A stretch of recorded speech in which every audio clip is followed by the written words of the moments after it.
The conference room in Frankfurt smells of leather and expensive cologne. Outside the windows of the European Central Bank, November rain streaks the glass, blurring the skyline into abstract shapes. Inside, behind mahogany doors, 17 economists sit around a table stacked with projections, each page revealing trajectories that curve upward like fever charts. One chart catches the morning light.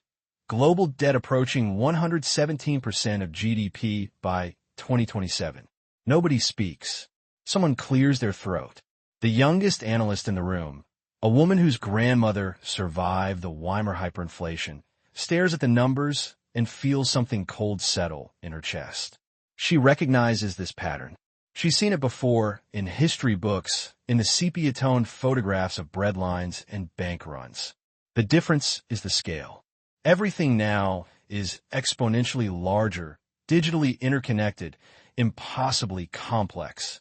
But the bones of the crisis? Those are ancient. Those are 1931.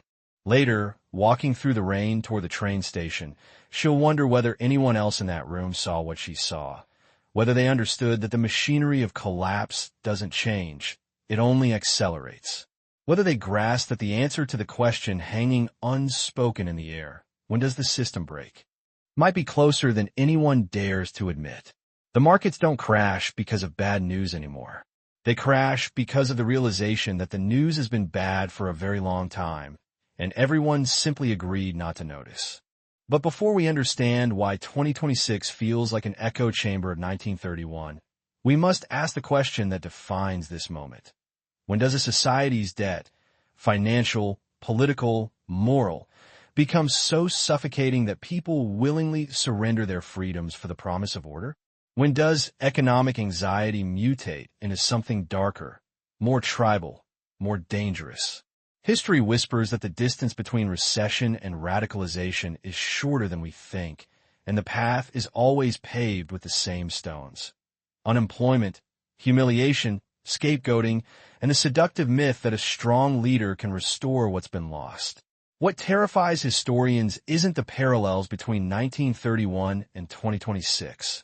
It's how few people recognize them until it's far too late to change course.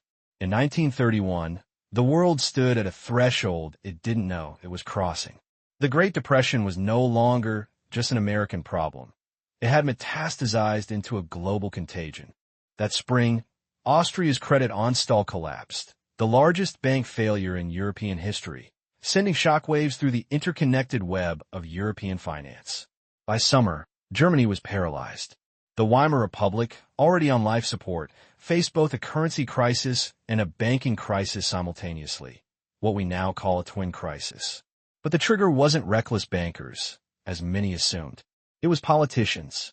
Fiscal mismanagement and political brinksmanship drove the German mark in a freefall, and when the currency collapsed, the banks went down with it.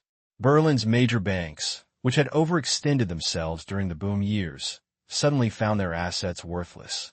The government recapitalized some institutions and guaranteed deposits in others, but confidence had evaporated. By July, German banks were closed. Currency was controlled. Panic was universal. Across the Atlantic, the United States was experiencing its second year of depression. The stock market crash of October 1929 had initially seemed like a correction, painful but manageable. By 1931, it was clear that this was something else entirely, a fundamental unraveling of the economic order. Banking panics swept through American cities in waves. In November 1930, over 800 banks closed their doors. By October 1931, more than 2,000 banks had suspended operations. The banking system, built on trust and liquidity, was failing on both counts. People lined up to withdraw their savings before the banks could collapse, which of course accelerated the collapse. It was a self-fulfilling prophecy written in desperation and fear. The Federal Reserve, wedded to the gold standard, couldn't expand the money supply without risking the dollar's value. So they did nothing. Deflation set in, brutal and unrelenting. Prices fell. Debts became more expensive in real terms. Farmers who had borrowed during the boom years now faced foreclosure as crop prices plummeted. Urban workers faced layoffs as factories shuttered. By 1933, unemployment in America would reach 25%. 1 in 4 workers couldn't find a job. The psychological toll was immeasurable, a generation scarred by the knowledge that hard work and thrift meant nothing when the system itself was broken. But the economic collapse was only half the story. What happened next, what always happens next, is what should terrify us. In Germany, the economic catastrophe became a political weapon. The Nazi Party, a fringe movement just years earlier, suddenly found fertile ground for their message. They blamed the Versailles Treaty, the Jewish bankers, the weak democratic government. They promised strength, unity, national rebirth. In the 1930 elections, the Nazis won 18% of the vote. By July 1932, they were the largest party in the Reichstag. Adolf Hitler, once dismissed as a failed artist and a ranting demagogue, was now taken seriously by industrialists and military officers who believed they could control him. They were wrong, catastrophically wrong, but by the time they realized their mistake, it was too late. Democracy doesn't usually die in a coup.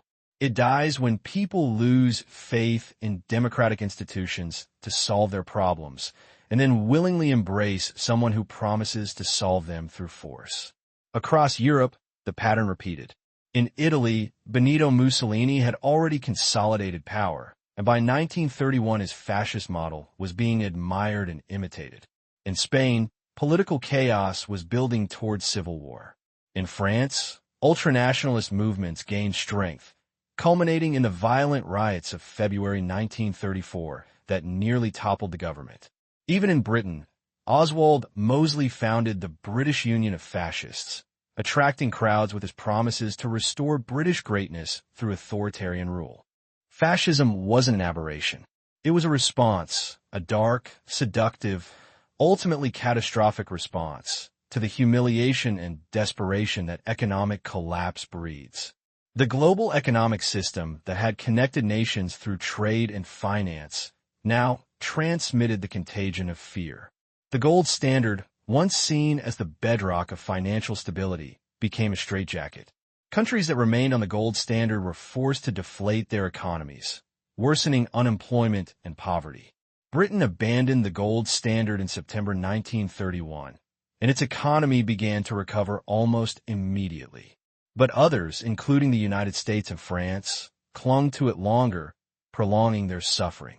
International cooperation collapsed.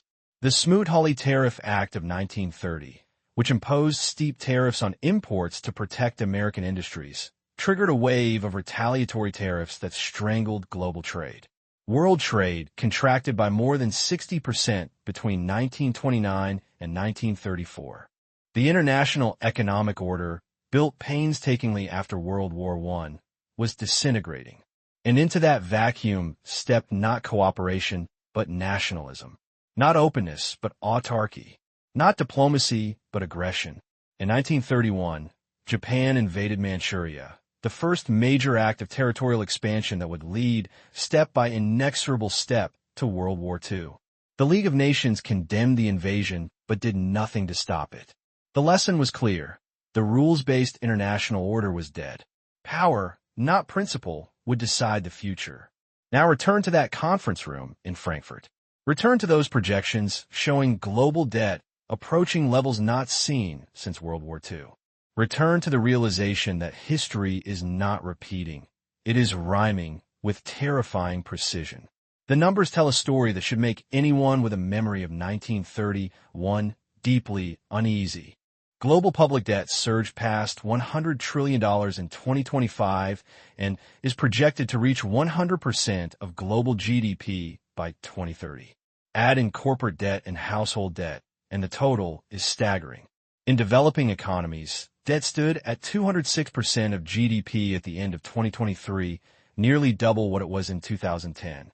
Interest payments are consuming national budgets. Over 50 developing countries now spend more than 10% of their revenues just servicing debt. In the United States, interest payments on the national debt exceeded defense spending for the first time in modern history. 3.3 billion people live in countries that spend more on debt service than on education or health. Let that sink in.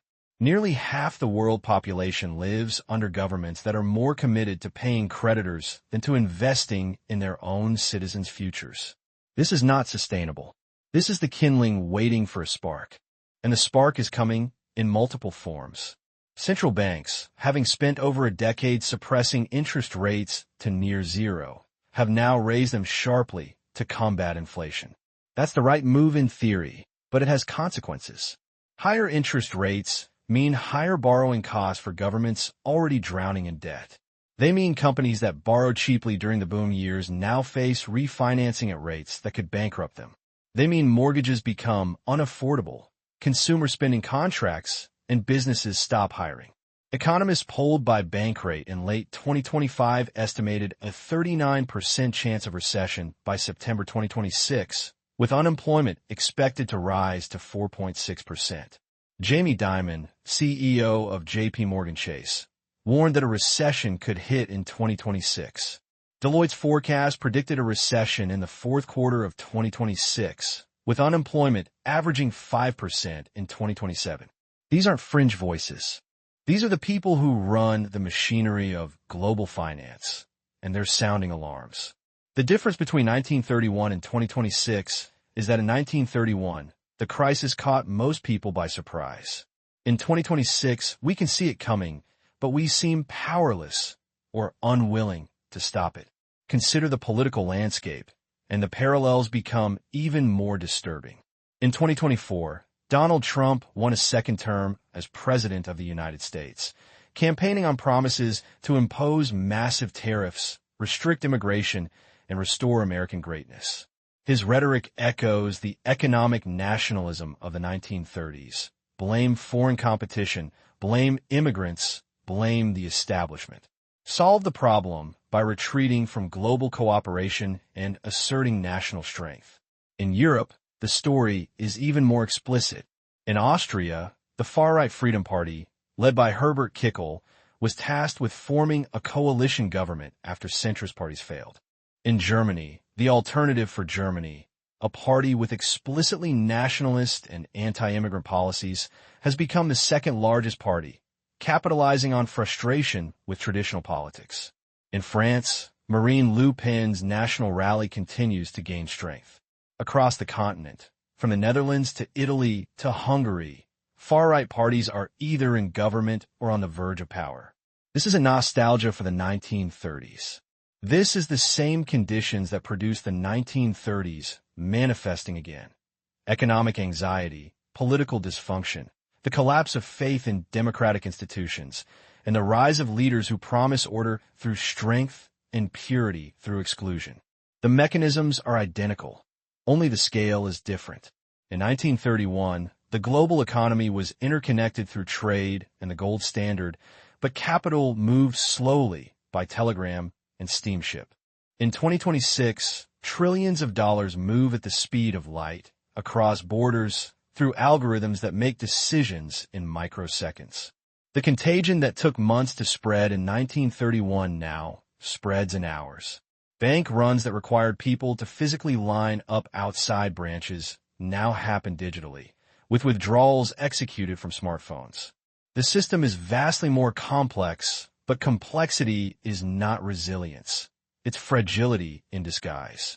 Modern financial systems depend on constant liquidity, on the belief that you can always sell what you own, that the market will always be there. But belief is not a law of physics. It's a collective hallucination that can evaporate the moment fear exceeds greed. In 1931, the collapse of Credit Anstalt in Austria triggered panic because European banks were all interlinked, all exposed to each other's risk. Today, the web is global. Sovereign debt held by international investors. Corporate bonds owned by pension funds in countries halfway around the world. Derivatives whose complexity even their creators don't fully understand. When one strand of this web snaps, the vibrations travel everywhere, instantly, and the political consequences are equally amplified. In 1931, radio was the dominant technology for mass communication. Leaders like Hitler and Mussolini mastered it, using it to broadcast their message to millions simultaneously, to create the illusion of unity and strength. Today, social media does the same thing, but faster and more insidiously. Algorithms reward outrage, polarization, and conspiracy theories because those are what keep people engaged. The result is a fracturing of shared reality. Democrats and Republicans in America don't just disagree on policy. They inhabit different informational universes where facts themselves are contested. In 2025, polling showed that 80% of Americans believe that the two parties not only disagree on plans and policies, but cannot agree on basic facts.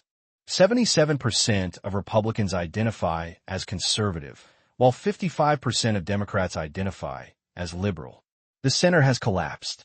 Moderates, the people who once provided ballast to democratic systems, are now a record low of 34% of the population. This is not normal polarization. This is sectarianism, the kind of mutual animosity that precedes not just gridlock, but violence. If stories like this fascinate you, consider leaving a like. It helps bring more hidden chapters of history to light. Because what we're witnessing isn't just a financial crisis or a political crisis. It's a crisis of legitimacy, a crisis of meaning. People no longer trust their governments. They no longer trust their institutions. In the United States, trust in the federal government has fallen from 60 to 70% in 2000 to less than 50% today. Trust in colleges and universities is declining. Trust in the police is declining. Even trust in science, once sacrosanct, has eroded after the chaotic and politicized response to COVID-19. What happens when people stop believing in the systems that are supposed to protect them? They look for alternatives. They look for scapegoats. They look for leaders who promise to burn it all down and rebuild from the ashes. And are willing to forgive those leaders for almost anything. The lies, the corruption, the authoritarian impulses, because the alternative, the status quo, feels like slow suffocation. This is the psychology of 1931. This is how democracies fail. Not with a bang, but with a collective shrug, a resigned acceptance that someone needs to take charge, even if that someone has contempt for democratic norms. The historians who study this period, who understand the mechanics of how liberal democracies collapsed into fascist dictatorships, are sounding alarms that most people aren't hearing. They point to the rhetoric, the scapegoating, the normalization of political violence, the vilification of the press, the erosion of judicial independence. They note that in both 1930s Europe and today, leaders rise to power by validating people's rage and focusing it on an enemy. Immigrants, elites, the deep state, the other party. They promise to restore a mythical past, to make the nation great again, to return to a time of strength and unity that never actually existed.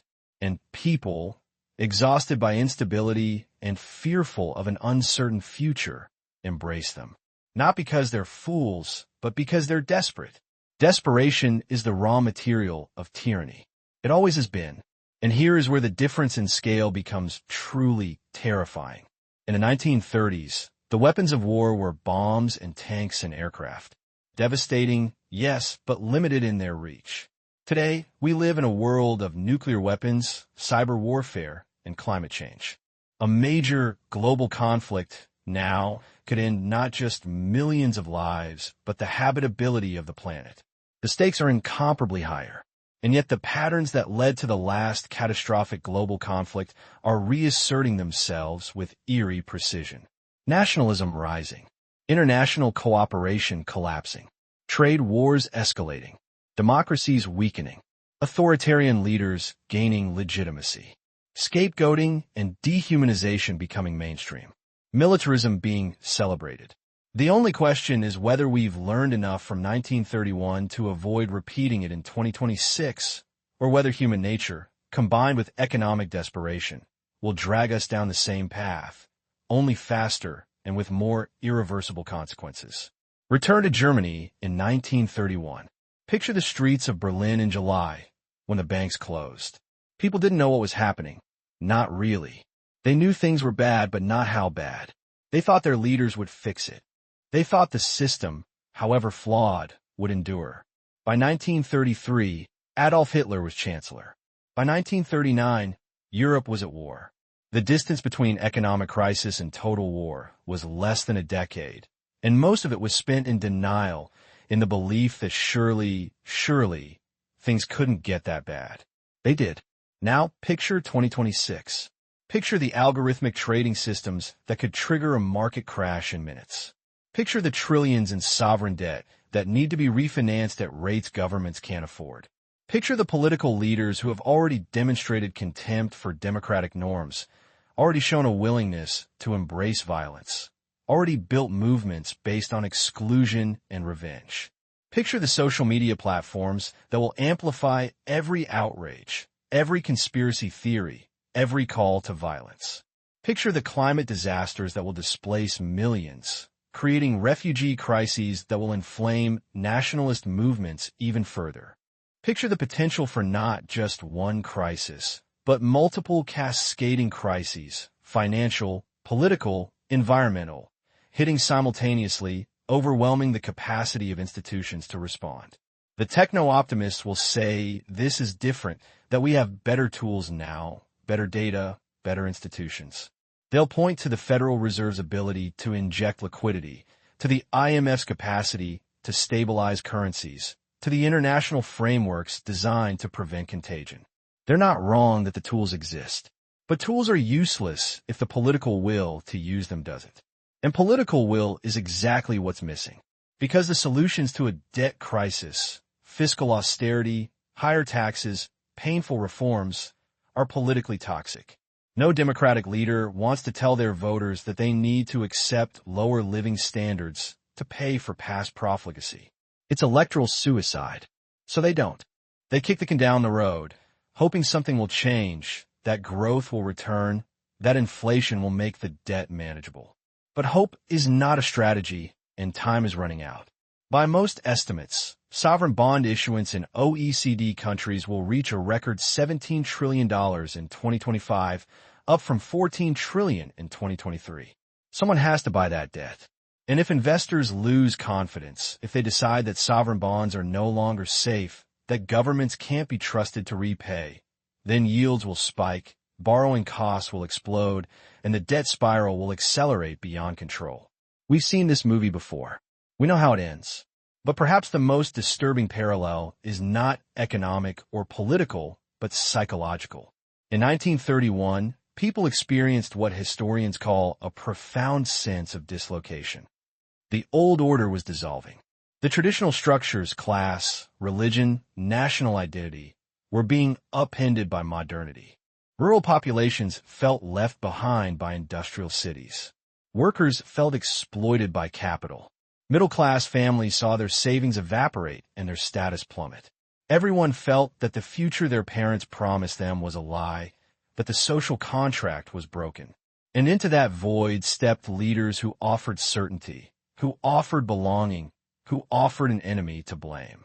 The appeal of fascism wasn't its ideology.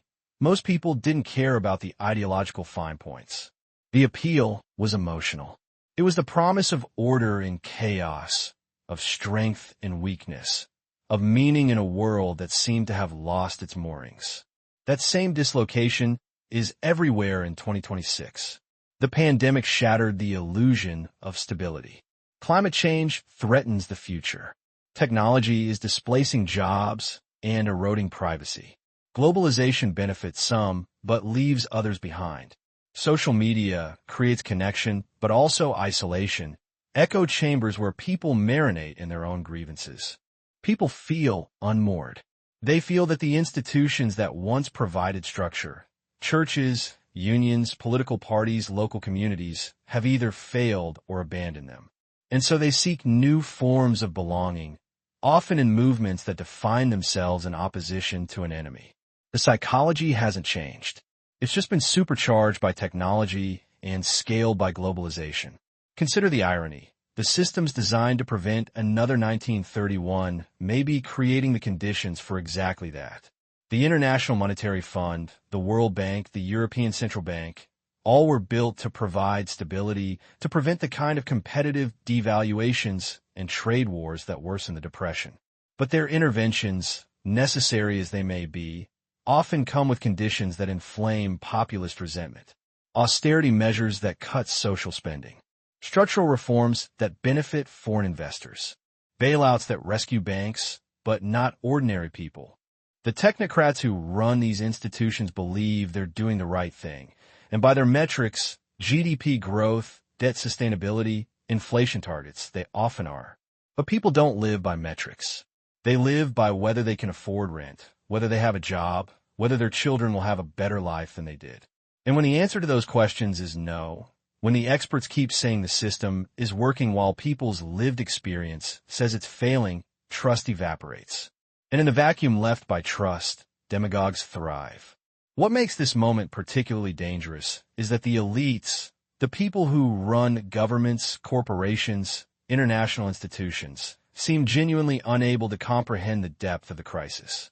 Not the economic crisis, which they understand in abstract terms, but the legitimacy crisis, the faith crisis, the crisis of meaning.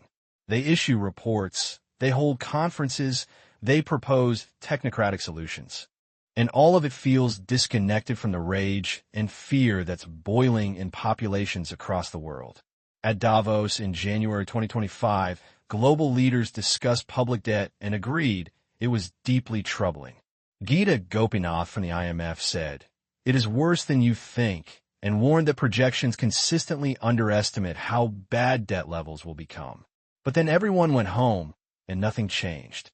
The system continues grinding forward, accumulating more debt, more risk, more fragility, because changing course would require political courage that no one seems willing to summon. This is how systems collapse. Not because no one sees the danger, but because everyone assumes someone else will fix it, or that the danger will somehow pass, or that surely it won't happen here, not to us. Until it does. The fallout from 1931 took over a decade to fully manifest, but the signs were visible much earlier for those willing to see them.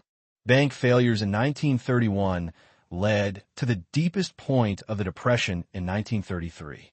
Political extremism in 1931 led to Hitler's rise to power in 1933.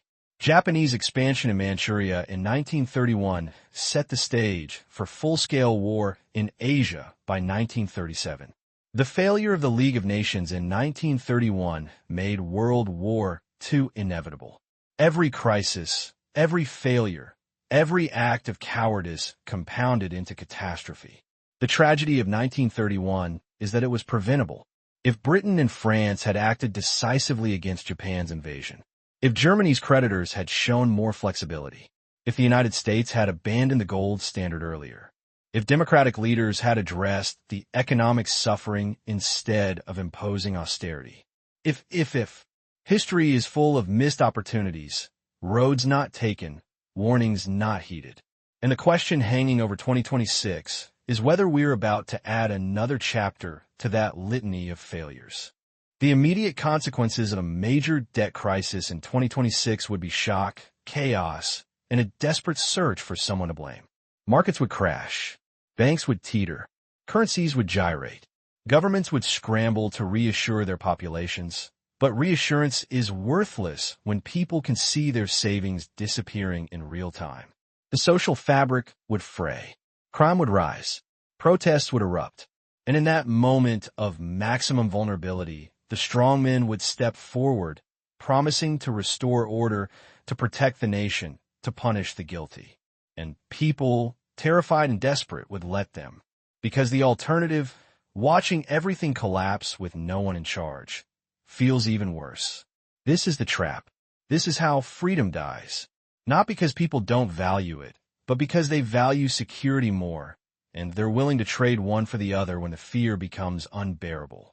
The long-term ripples would be even more corrosive. A generation scarred by economic collapse, by the failure of democratic institutions to protect them, by the knowledge that the system is rigged in favor of the powerful.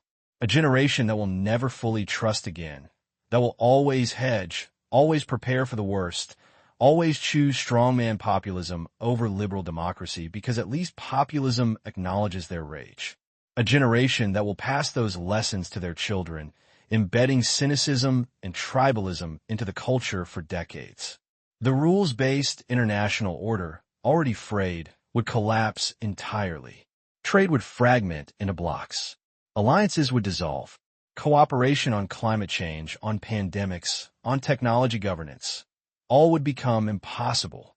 The world would return to a Hobbesian state of nature, where might makes right, with a strong prey on the weak, where every nation is an island and survival is the only goal that matters. The legacy of 1931 is still with us. The war it helped cause killed over 70 million people. The Holocaust exterminated 6 million Jews. The atomic bomb was used for the first and only time. The world was reshaped in ways that still define our present. The United Nations, NATO, the Bretton Woods institutions, all were created to prevent another 1931. But institutions are only as strong as the will to sustain them, and that will is eroding. The irony is that the generation who lived through 1931 and its aftermath understood, viscerally, why those institutions mattered. They had seen the alternative. They had buried the dead. But that generation is gone now. The people making decisions today have no memory of what happens when the international order collapses, when nationalism runs unchecked, when economic desperation metastasizes into genocidal rage. They know it intellectually from books and documentaries, but they don't feel it in their bones. And that difference between knowing and feeling may be the difference between learning from history and repeating it. So here we are, standing in 2026, staring at debt levels that are unsustainable, at political polarization that is tearing societies apart, at nationalist movements that are gaining power across the globe, at a climate crisis that will displace hundreds of millions, at technology that amplifies every division and vulnerability. The parallels to 1931 are not subtle. They're screaming at us from every chart, every election result, every riot, every refugee crisis. The machinery of collapse is already in motion. The question is not whether the system is fragile. It is. The question is whether it will break before we can fix it. And the answer, if history is any guide, is that systems don't get fixed until after they break, and by then the cost is measured in generations. The technocrats will keep issuing reports. The politicians will keep kicking the can. The media will keep both sidesing the crisis. And ordinary people will keep feeling the ground shift beneath their feet, knowing something is deeply wrong, but not knowing how to stop it. Until the moment when it all goes wrong at once, faster than anyone predicted, more brutally than anyone prepared for. And then we'll look back and ask how we didn't see it coming. But we did see it. We just chose not to act. What would you have done if you were in that conference room in Frankfurt, staring at those numbers, recognizing the pattern from 1931? Would you have walked out and sounded the alarm, knowing most people would dismiss you as alarmist, as a crank, as someone who doesn't understand how modern systems work? Or would you have stayed silent, hoping that someone else would speak up, that somehow the crisis would resolve itself, that the worst-case scenario was too unlikely to warrant the risk of being wrong? This is the moral question at the heart of 2026. Not whether we can see the danger, but whether we have the courage to act on what we see, even when the costs of action are high and the path forward is unclear. Because the costs of inaction are not unclear. They're written in the history of 1931, in the rubble of cities that no longer exist, in the mass graves that still haunt Europe, in the knowledge that civilizations are fragile and that the distance between prosperity and catastrophe is shorter than we ever want to admit. We know what happens when debt spirals out of control, when democracies fail, when nationalism replaces cooperation, when fear replaces hope. We know because it happened before, within living memory, and the people who survived it spent the rest of their lives trying to warn us.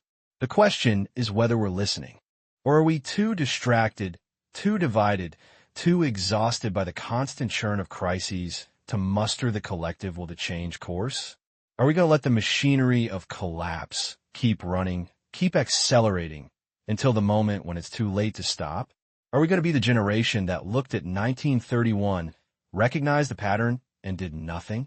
History will remember us not for what we said, but for what we did.